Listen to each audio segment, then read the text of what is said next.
Look! Look, the dynamic duo! Hey guys, welcome to the Dynamic Duo. I am Franz. I'm Kevin. Welcome back, ladies and gentlemen. We are here. The lights are on in Avengers Tower and the lights are on in the Batcave. Welcome home.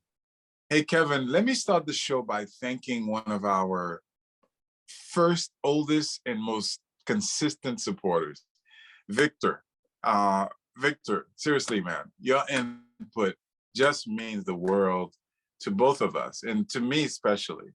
You've been with us literally from the very beginning, and I just want you to know how much I personally appreciate that. I mean, seriously, you've been a rock star to us, and so thank you for that.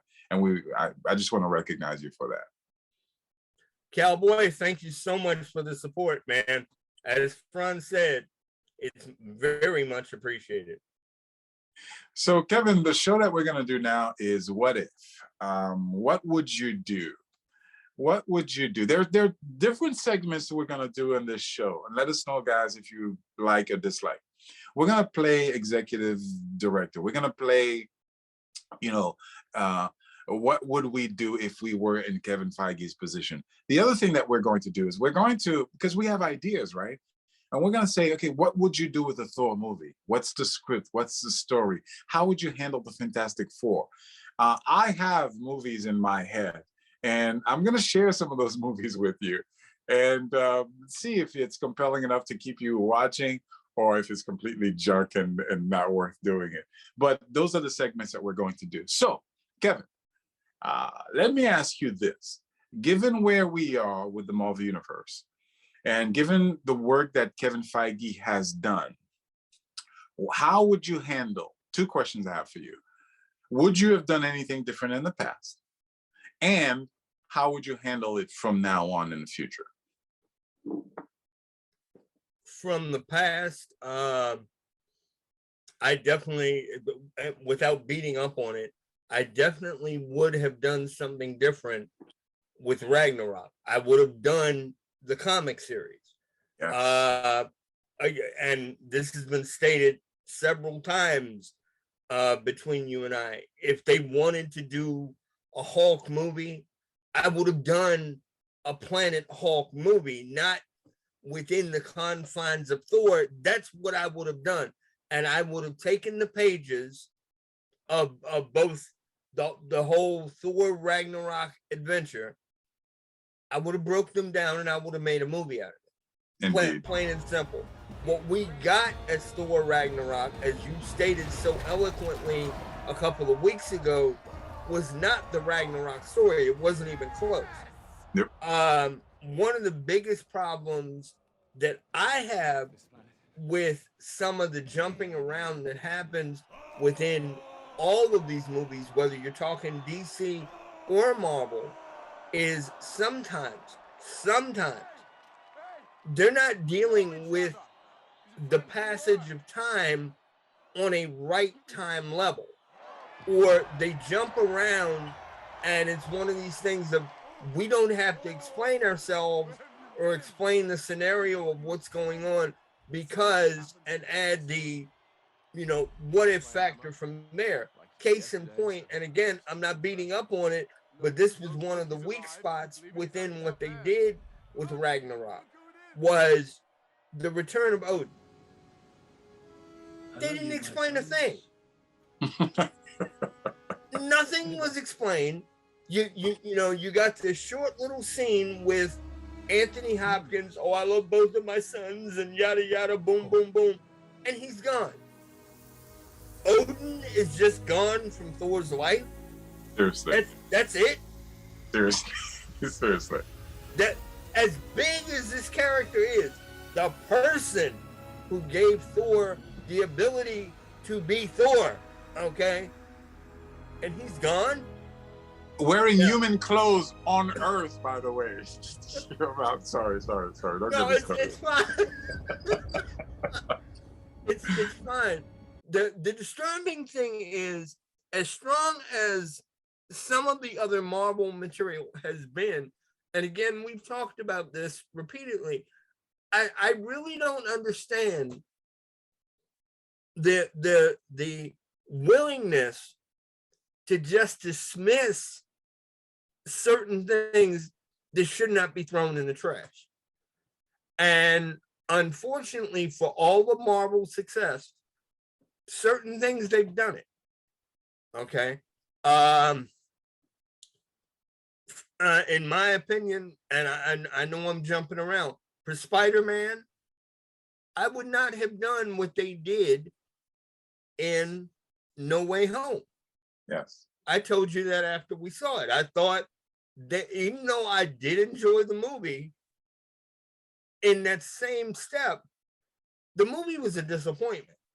Yes. Because they simply, their formula has been, we got Toby, we got Andrew Garfield, and we have Tom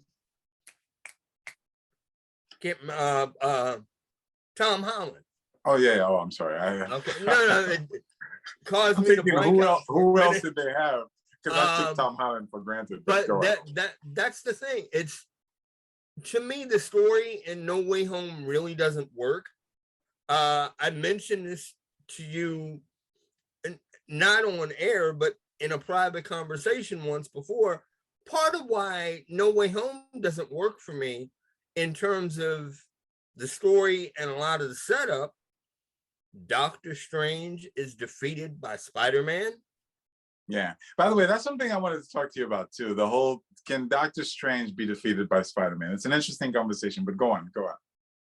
My take on it is, ladies and gentlemen, please, if he wanted to take that kid and throw him into Antarctica and leave him there, Stephen Strange could have. Yeah. So I'm not saying that Peter wouldn't have been able to fight him, but let's get real. You're talking about a mystic, a magician, a sorcerer being able to fight a kid who, yes, okay, he's the living embodiment of a spider. Spider-Man is strong and he's this and he's that. But you're going to tell me this kid is going to beat Stephen Strange? No way in anything would that have been what it was. No, listen, if I may jump in a little very quickly, I absolutely, and I don't mince my word, I absolutely agree with you. On paper, Doctor Strange is so much more powerful, and his powers work in such a way that it's not even a competition. He could make a spell and literally make Peter's heart stop, and Peter would be dead. He could make a spell and turn Peter into a cockroach, and so on and so forth. So there's no way Spider-Man could fight Doctor Strange. Having said that, and maybe I'm a little biased because I'm a huge Spider-Man fan, in the comics, Strange, and even in the movies, Strange doesn't fight that way. He fights like spells, almost like laser beam guns type of thing. You know what I mean? As spells as weapons, as opposed to spells as, like a nuclear explosion. I don't know if I'm saying that right. Do you know what I mean? Like, in other words, instead of making a boom boom spell and then making Spider-Man unable to move, which he can do, he will do a spell to tie Spider-Man in ropes. So on that basis, then Spider-Man could fight him. If he fights Spider-Man on that basis, then Spider-Man could fight him. But it doesn't make sense that he would, but that's how he has done it even in the comic books. So, forgive me if I'm a little Spider-Man thing. I do agree with you. I hate it when fans hype up their characters more than they should be hyped up. And I don't mean to say Spider-Man could fight Superman or whatever, but that's just my 2 cents about Spider-Man fighting Doctor Strange. Go on. No problem at all. Believe me. So you were saying that to kind of conclude on the what would I do aspect of what this is. The one thing is, we need a Hulk movie to kind of explain away a lot of what they did with Bruce Banner. Yeah. Okay. Ladies and gentlemen, I love the take that they put together on the character to a certain extent since the Avengers movies and what have you have been done. But ladies and gentlemen, do me a favor, do my partner a favor, go back in your memories and trip back in time for a second. When's the last time we actually saw the Hulk, the rampaging, angry Hulk, fight? The answer, ladies and gentlemen, is we haven't seen him since Ultron. That's right. Marvel did the character dirty, and they did the audience dirty. They sold the audience out, in my opinion. And to take nothing away from Mark Ruffalo as an actor, but Franz and I have talked about this before. I think the chickening out, the sissified punking down of the Hulk happened because, just like with Chris Hemsworth, I think Mark Ruffalo went to them and said, I want to do something else with the character. And because they wanted so much to retain him within the role, Marvel and all concerned just said, okay. And by the way, forgive me for interrupting you again. That's a travesty of justice. As much as I'm angry with what they've done with Thor, I'm just as angry as what they've done with the Incredible Hulk. What they've done with the Incredible Hulk, and I do agree with you that it probably came from Mark Ruffalo.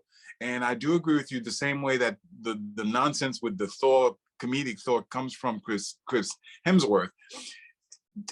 You know, it's amazing to me that fans will overlook certain things, not even notice it. There's no conversation except between you and me about how badly Hulk has been treated and how the character has been ruined.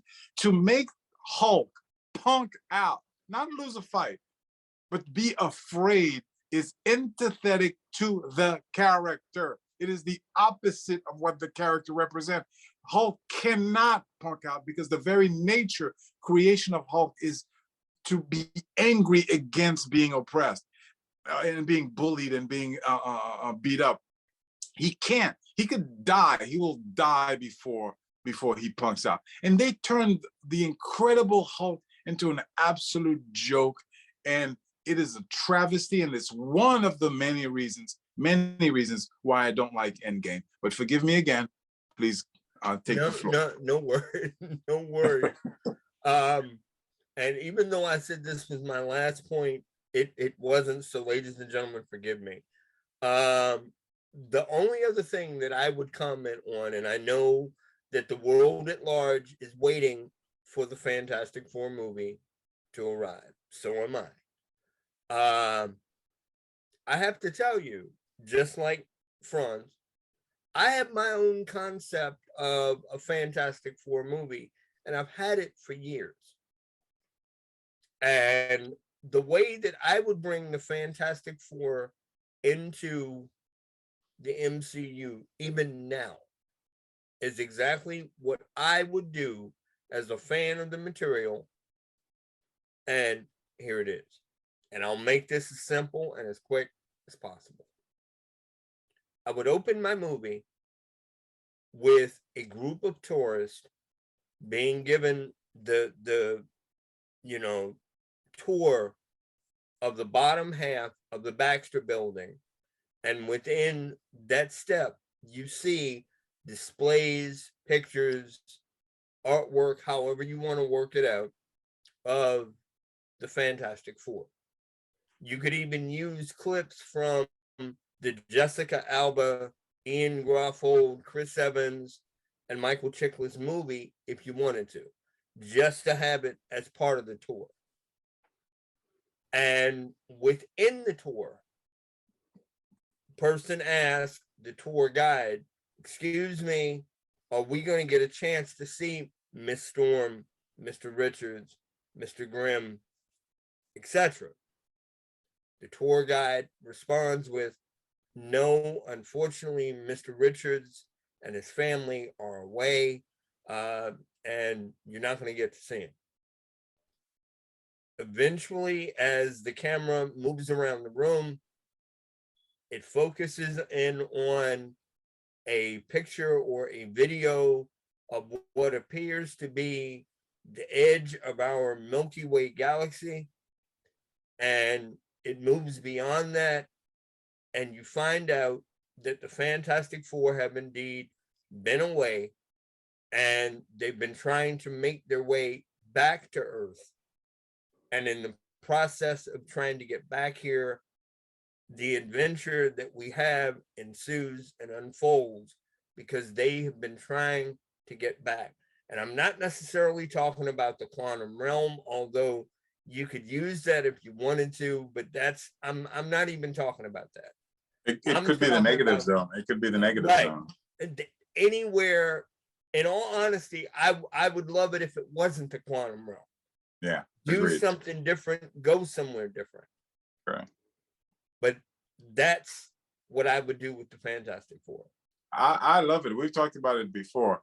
I love it. And it would be a beautiful and perfect tie-in. Marvel, if you're listening, Kevin, if you're listening, Kevin Feige, that is, take my partner's advice, because it would be a beautiful tie-in to the MCU, answering the question, why weren't the Fantastic Four involved? The same way that question was answered with the Eternals. And it's a perfect solution to that. It's a perfect solution to that.